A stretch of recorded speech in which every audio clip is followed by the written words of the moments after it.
Honourable members Asaduddin बहुत बहुत धन्यवाद। धन्यवाद सर, आपका शुक्रिया कि आपने बोलने का मौका दिया। आपका बेहद शुक्रिया सर। सर, मैं इस बजट की मुखालिफत में बोलने के लिए खड़ा हूं और इस बात को ज़हन नशीन करनी चाहिए सर कि पिछले 25 साल में से 15 साल बीजेपी और एनडीए इख्तिदार पर है और यही बुनियादी वजह है कि आज एक ग्रेजुएट बेरोजगार है, किसान खुदकुशी कर रहे हैं, एमएसएमई बंद हो रहे हैं और चीन से बगैर इंपोर्ट करे हमारे देश का निजाम नहीं चल सकता। ये सब जिम्मेदारी इस हुकूमत पर आयद होती है सर। वजीर आजम कहते हैं कि मुल्क विकसित भारत की राह पे है। मैं कहना चाहता हूं कि ये उस वक्त तक मुमकिन नहीं है जब तक इस मुल्क की 80 करोड़ आवाम फ्री राशन के बगैर जिंदा नहीं रह सकती। विकसित भारत उस वक्त तक मुमकिन नहीं है सर जब हमारे देश की लड़कियां न्यूट्रिशन और तालीमी मौके उनको बच्चों की तरह नहीं मिल जाते। सर, विकसित भारत उस वक्त तक मुमकिन नहीं है जब हमारे मुल्क के बच्चों को जो पढ़ना नहीं आता, प्रॉपर सेंटेंस नहीं लिख सकते। सर, विकसित भारत उस वक्त तक मुमकिन नहीं है जब इस देश की बहुत बड़ी आबादी गरीब है, एब्जेक्ट पॉवर्टी में है। विकसित भारत इस वक्त तक मुमकिन नहीं है सर जब देश के 15% मुसलमानों को तालीम से, रोजगार से, सियासत, इंतजामी और गवर्नेंस से मजहबी तासुब की बुनियाद पर खारिज कर दिया जाता है। सर, 2014 से रियल वेजेस में गिरावट आई है या स्टैग्नेशन हुआ है। हर साल 1.3% की कमी हुए, यानी हर साल वतन अजीज के शहरी गरीब होते हैं और बरसर इख्तिदार की जमात की दौलत में इजाफा होता है। 750 उन्होंने अपने नए पार्टी ऑफिस पूरे देश में खोले हैं और एक गरीब को पीएमएवाई में बगैर रिश्वत करप्शन के घर नहीं मिलता। सर, तनख्वाहों में कमी, गिरावट से सबसे ज्यादा नुकसान मुसलमान, दलित और आदिवासी को है क्योंकि इनमें सबसे ज्यादा गरीब हैं। सर, मोदी हुकूमत ने इन तीनों तबकों के खिलाफ ऐलान जंग कर दिया। क्या मन की बात से एक औसत घराने को खाना मिलता है? सर, वजीर आजम ने हालिया आवाम को, जनता को मशवरा दिया कि खाने के तेल में कमी करने से जिस्म का वजन कम होता है। सर, मगर इस हुकूमत के मोटापे का अंदाजा लगाइए कि 2014 और 22 से मोदी हुकूमत ने एडवर्टाइजमेंट के ऊपर 3,260 करोड़ रुपए खर्चा किए। तो मालूम हुआ कि देश के प्रधानमंत्री मोदी जी एक एग्जाम वॉरियर भी हैं और एक डाइट कोच भी हैं। सर, खाने के तेल का होलसेल प्राइस इंडेक्स 2014 में 104 था, 2022 में 182 हुआ, 2024 में 145 होता है। ये पॉलिसी हुकूमत किसके लिए बनाती है? गरीबों के लिए नहीं बनाती, हम जानते हैं। सर, 80% भारत की आबादी माइक्रो न्यूट्रिएंट डिफिशियंसी है, सफर करती है। हेल्थ के बजट को हम देखें sir, as a percentage of total budget spend and share of GDP, इसमें कोई इजाफा नहीं हुआ है सर, बल्कि इसका शेयर 2018-19 से कम है जब हेल्थ सेस लागू किया गया था। हजारों करोड़ हेल्थ सेस कॉर्पोरेट और इनकम टैक्स लोगों ने दिया, मगर हेल्थ सेक्टर में कोई काम नहीं हो रहा है। सर, तालीम पे आ जाइए। इकोनॉमिक सर्वे जो रिसेंटली ले हुआ है इस हाउस में, जिसमें डेटा यह बताता है कि स्कूल रिटेंशन क्लास 1 to 10 63.8 और हायर सेकेंडरी में क्लास 1 to 12 45.6। मतलब यह है कि सर, एक 1/3 हमारे बच्चे 10वीं तालीम को मुकम्मल नहीं करेंगे और आधे से ज्यादा 12th की तालीम नामुकम्मल करेंगे। लगता है कि देश के प्रधानमंत्री इनको एग्जाम वॉरियर बनाने का जो नारा लगाते हैं, वो नहीं चाहते कि नौजवान तालीम याफ्ता बने, बल्कि सिर्फ चाहते हैं कि गरीब और मायूस नौजवान उनकी जलसों जनसभाओं में यहाँ शिरकत करें, उनके लिए जिंदाबाद के नारे लगाएं और खुद की जिंदगी और मुस्तकबिल को मुर्दा कर दें। सर, सच्चाई यह है कि हमारे नौजवानों का एक बहुत बड़ा तबका बेसिक मैथमेटिक्स पढ़ नहीं सकता और अपनी मादरी जबान में एक जुमला नहीं लिख सकता। सर, जो सौतेला तासुब रवैया अक़लियतों के साथ हुकूमत कर रही है, इसकी मिसाल यह है कि वजारत अक़लियती बहबूद का बजट पिछले साल से कम हो गया है। सर, मैं एग्जाम्पल दे रहा हूं आपको।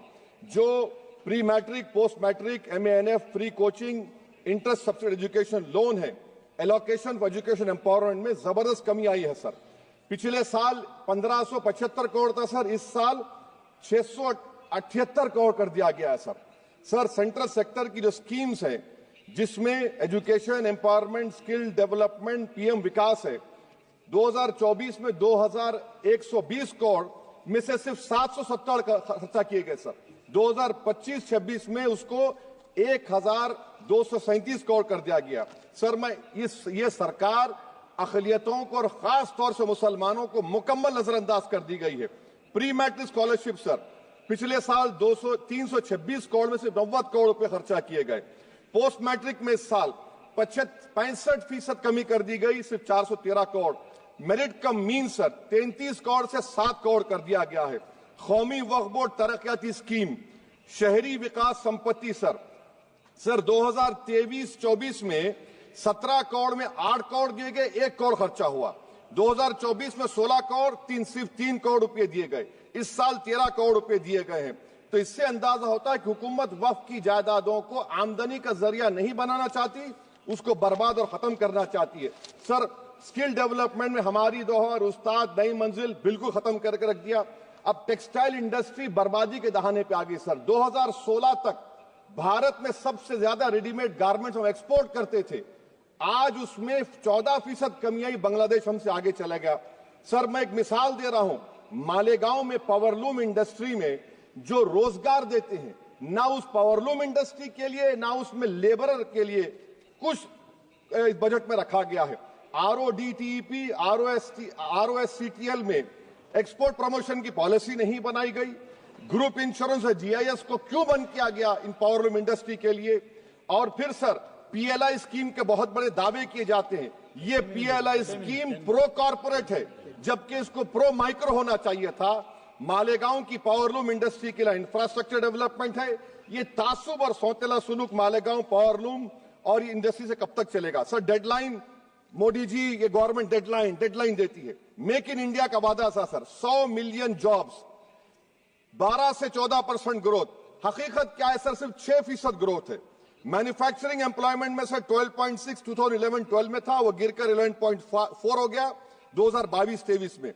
सर इकोनॉमिक यूरोपियन यूनियन की policy on carbon border adjustment mechanism EU deforestation regulation ये कहता है इसके ऊपर भारत का बहुत बुरा असर पड़ने वाला है।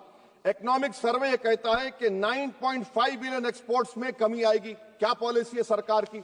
सर अनक्लेम डिपॉजिट्स देखिए सर, 2023-24 में LIC में 3,70,000 maturity claims are lying unclaimed, 880 crore के। EPFO 2023-24 में 8,500 crore is lying unclaimed in 21 lakh inoperative accounts. Is this being done deliberately to shore up the government supply? Why is the middle class being made bali ka bakra, sir? In February 2023, sir, 35,000 crore is lying vacant or unclaimed in public sector banks. Why don't you use it? And sir, the travesty of justice is in PM Poshan, sir, a cook or helper gets only 1,000 rupees for 10 months. Why can't the government increase? Sir, agriculture department का जो budget है 4,000 करोड़ कमी कर दी गई। मैं आदाद और शुमार और एक स्टडी की बुनियाद पर कह रहा हूं कि किसानों की अगर आमदनी 100 रुपये है तो ये हुकूमत 12 रुपये लेती है। जुल्म नहीं तो क्या है? Sir India steel industry export किया 13 बिलियन और उसमें से 1.2 बिलियन हमने एक्सपोर्ट किया था स्टील एल्यूमिनियम US को। अगर ट्रंप 25% टैरिफ लगाएगा, ये सिग्निफिकेंट बर्डन होगा इंडिया के स्टील एक्सपोर्टर्स पर और इसीलिए इंडिया मेटल इंडेक्स गिरा है 3%। सर क्या पॉलिसी है सरकार की? सर कंक्लूजन में अब आप देखें, the revenue through income tax is set to increase by 4 lakh crore for BE24, while the corporate tax is only set to increase by 60,000 crore. Despite corporate profitability an all-time high, while wage growth remains subdued, the share of income tax in total revenue has risen to 22.7% in financial year 19 to 33% in 25, while the share of both GST and corporate tax has declined.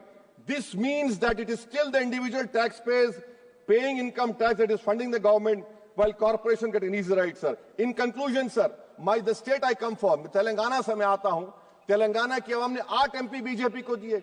एक project आप national project नहीं कर सकते। पालमारू irrigation project को national project नहीं बनाते, गोदावरी के पानी को लाने का प्रोजेक्ट आप नहीं देते, मेट्रो को नहीं देते, एक स्टील बायारा, मेरे 8 MP आपके जीत के गए। ये लगता है कि बेचारे वो कितने कमजोर हैं कि जिस रियासत से जीत कर गए वहां पर कुछ नहीं कर सक रहे हैं, सर। तो इसीलिए मैं इस बजट की मुखालिफत में खड़ा हूं। इससे कोई रोजगार में फायदा नहीं होगा, विकसित भारत नहीं बनेगा। आप लाख बोल लीजिए, हम 12 लाख का बाजा बजाइए, मगर बाजू GST का एक चौकीदार खड़ा हुआ है चोरी करने के लिए। बहुत बहुत शुक्रिया सर।